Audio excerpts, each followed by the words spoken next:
Acá podemos ver el comparativo para tener una idea básicamente de cómo, digamos, cuáles son los resultados generales dentro de la poca información que hay del sistema. Volviendo sobre el caso específico de corrupción que nos interesa estudiar, acá podemos ver los resultados de los plazos. Estos 14 años de plazo promedio, esto es lo que dura de promedio un caso de corrupción en Argentina. El dato obviamente no lo produce el sistema, los organismos del sistema, sino que el dato responde a una investigación muy seria que hizo el Centro de Investigación y Prevención de la Criminalidad Económica, el CIPSE, que fue armando una base de datos desde hace ya unos cuantos años, desde hace más de 5 años, han ido juntando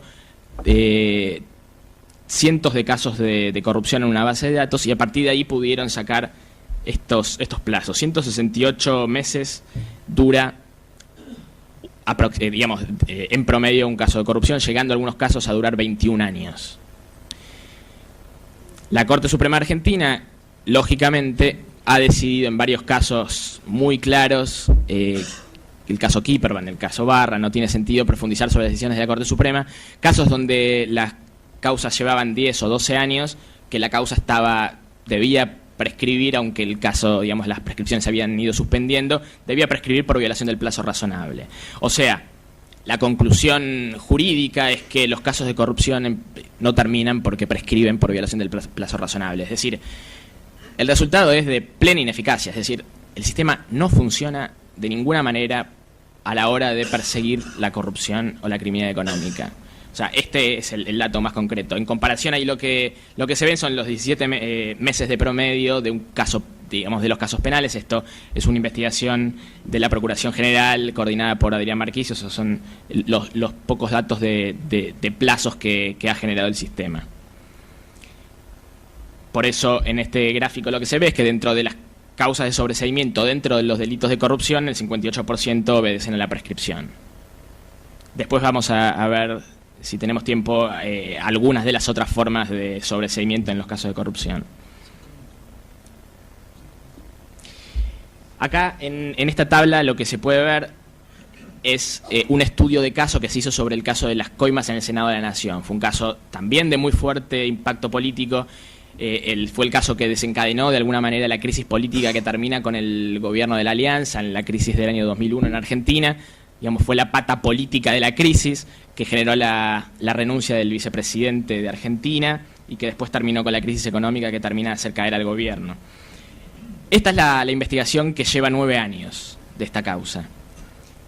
Lo más interesante del estudio de este caso es que los primeros 4 años de la causa, donde todavía estaba muy cerca a los hechos, que era un caso de corrupción donde el gobierno le había pagado con fondos de la Secretaría de Inteligencia a varios senadores para que votaran a favor de una ley de reforma laboral. Básicamente esto fue lo que sucedió. Digamos, el gobierno compró a senadores de la oposición para aprobar una ley en contra de los trabajadores. Los primeros 4 años fueron pasando de manos en jueces que no tenían ningún interés en investigar la causa.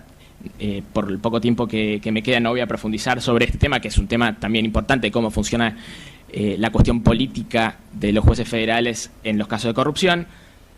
Pero al 4.º año asumen digamos, como un juez nuevo, un juez del cual nadie duda sobre su independencia, sobre sus buenas intenciones para que esta causa avance. Y lo interesante es que, a pesar de haber un funcionario que en principio no tiene intencionalidad política, que todo parece indicar que va a hacer avanzar la causa, el proceso ya lleva 5 años más desde que asumió el juez y todavía la causa no fue elevada a juicio, es decir, todavía no hubo un juicio en esta causa.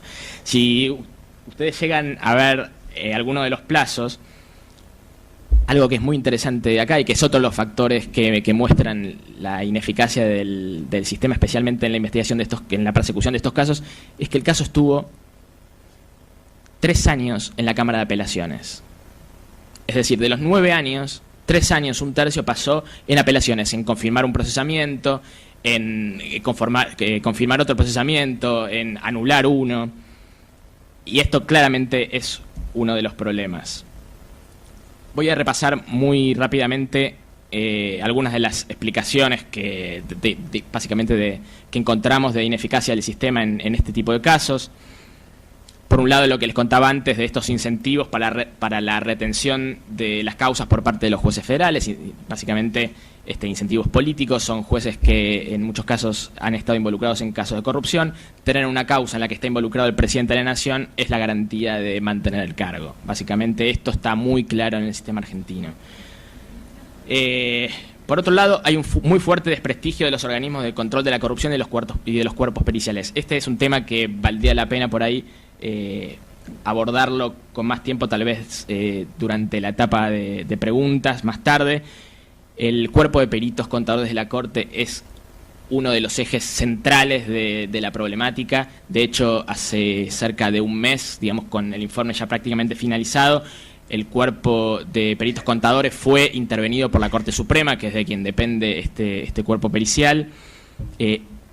Básicamente hay denuncias muy concretas, inclusive un fiscal federal ha hecho una denuncia que está estudiada en el informe en relación a las conductas corruptas del cuerpo de contadores. Es decir, el único cuerpo pericial que puede hacer